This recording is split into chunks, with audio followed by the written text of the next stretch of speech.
All right, so I know I've been on a bit of a hiatus when it comes to putting content out steadily, but I promise you it is for good reason. As you can tell, I got a brand new backdrop, which means I'm in my brand new studio space, which I will be showcasing to you guys in a build out series. With that being said, I think I'm kind of falling in love with the name Bike Barn. I don't think I'm gonna change the name of the channel to Bike Barn, but this is gonna be so cool to showcase to you guys. But today, we're gonna focus on one specific section. The backdrop behind me, which is gonna be holding some of my favorite bikes. Now I've got more than 5 bikes, but today we're gonna be showcasing how the Steady Rack works, how to install it. But when it comes down to this, not only is it the most unique way to hang your bike, you can page through your bikes because it's on a swivel system. But I can't just put it up to this OSB. I've got these 2x4s behind me, which is gonna be more of an exposed stud look, but I can't do this. We gotta change the color. And just like that, the entire space is now gray. Well, except for these exposed studs. Speaking of the exposed studs, I ended up going with the exposed stud look and functionality for a couple of reasons. Well, one, the look because I like the black on top of the gray, and two, the exposed stud going through the wood and then into another stud reinforces it that much further. The fact that I'm able to use this rack and it holds upwards of 77 pounds, so a 77-pound electric bike, or any bike for that matter, can be put on this. Now, I ended up getting e-bike racks, and all of them basically assemble the exact same way on your wall, but the e-bike rack for a couple of reasons. I have an abundance of electric bikes that I cycle through here, as well as my traditional BMX bike, my mountain bike, my road bike. All of them can go on this. So with that being said, let's get straight into the assembly process.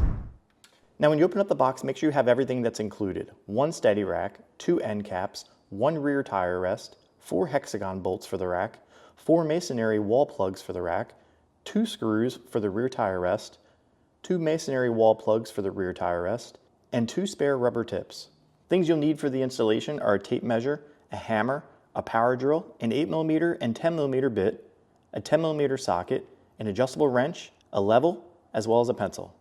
All right, so now that you've checked the box and make sure you have everything that's supposed to be included, as well as the proper tools for today, we're gonna go over what the directions say to do. This isn't necessarily what I'm gonna be doing because I'm looking for a bit of a different outcome. So depending on your situation, whether it's your house, your garage, a shop, definitely check out the directions and make sure that maybe that's something you wanna do. I'm looking for a bit of a different outcome where I want the bike to be a bit higher so I can store stuff underneath it, whether it be a bench or something like that.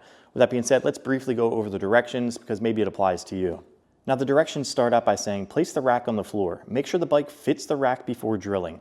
And this is something I'm very adamant about. Make sure you measure a bunch of times, do the measurements, place the rack on the floor, make sure you have everything fit perfectly before going any further. It goes on to say, if you have any concerns, get in touch with our customer service team. Next, place the bike in the rack, leaving a gap around 50 to 75 millimeters between the back tire and the wall. The gap is the distance from the ground when the bike is in the rack. Pencil the mark on the floor in the top mounting hole. Use either the 2 verticals or the horizontals depending on your configuration. Last but not least, measure the distance from the wall to the marker on the floor. Now these directions apply to most, and like I said, I'm gonna be mounting these bikes a bit higher because I wanna have some access to the lower section, whether it be a bench or some type of crate system. Haven't quite made up my mind on that yet, but I definitely do want the bikes higher. Let's attach it.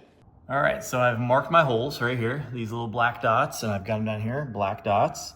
And I've got my, my drill that screams, I'm on a budget and I know nothing about power tools to be able to drill in here to get these holes set up. I'm gonna do the exact same thing going all the way across the rest of the 4 of these. Like I said, keeping the bike rack higher. So as you can see, those little dots right there should give me a bit of ground clearance there. That way I can tuck some stuff underneath the bikes.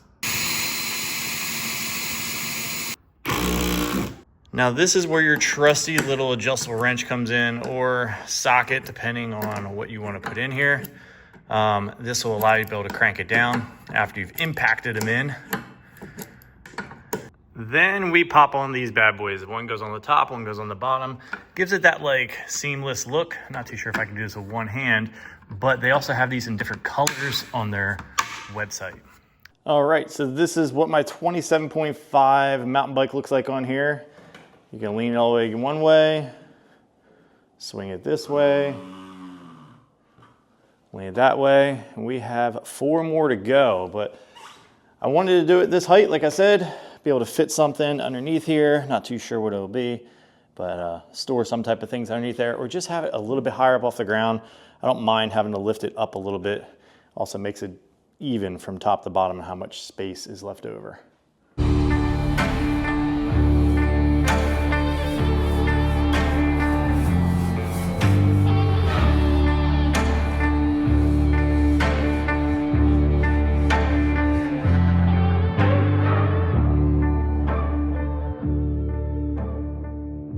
All right, so now that I have all of the racks up there, I'm going to be going through and tensioning exactly how much tension I want on the paging effect.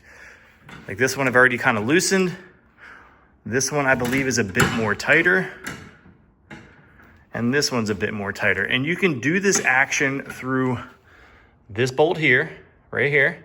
And then there's one up at the top, which you can also do to be able to change that right there, and it'll change exactly how this action is done. You can make it as stiff or as free-flowing as you'd like. And there you have it. 5 of my most used bikes on a regular basis lined up here.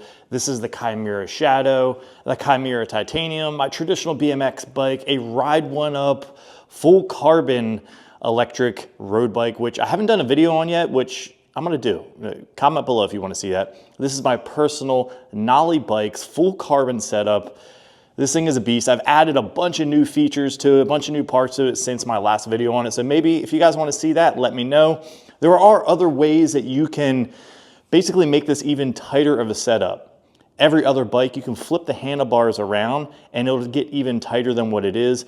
Otherwise, you'll have to find a setup like this where the handlebar can kind of go through and get even tighter. With that being said, these things just page through so nice. Like, which bike do I want to ride today? You know what? Let's ride the BMX now. Let's ride the road bike. Let's ride the mountain bike. And you can present them all out like that. All right, so one thing I forgot to mention through the installation process was how I was able to get the measurements all the way across the board to be even. And I found this to be pretty easy, honestly, when you stop and take a look at it. I ended up measuring from the top of the 2x4, from the exposed 2x4, to the peak of the first rack, and then putting a 2x4 all the way across with a level on. And that way I knew that it was level all the way across, and then marking my holes on the top. I did the exact same thing for the bottom and found that that was the easiest way. Now, why did I do all of them the exact same all the way across the board? Well, because I'm gonna be interchanging bikes throughout time, and I found that, I guess, the best wheelbase option was the 27.5 mountain bike that I have, and honestly, it works for all these bikes and more to come. With that being said, if you're interested in this Steady Rack or any other Steady Racks, definitely check the links in the description below. Big shout out to Steady Rack for sending these racks out, and I think I'm gonna need a couple more here for the space. With that being said, if you guys like this video, drop a like. If you love it, hit the subscribe button, and I'll catch you in the next one.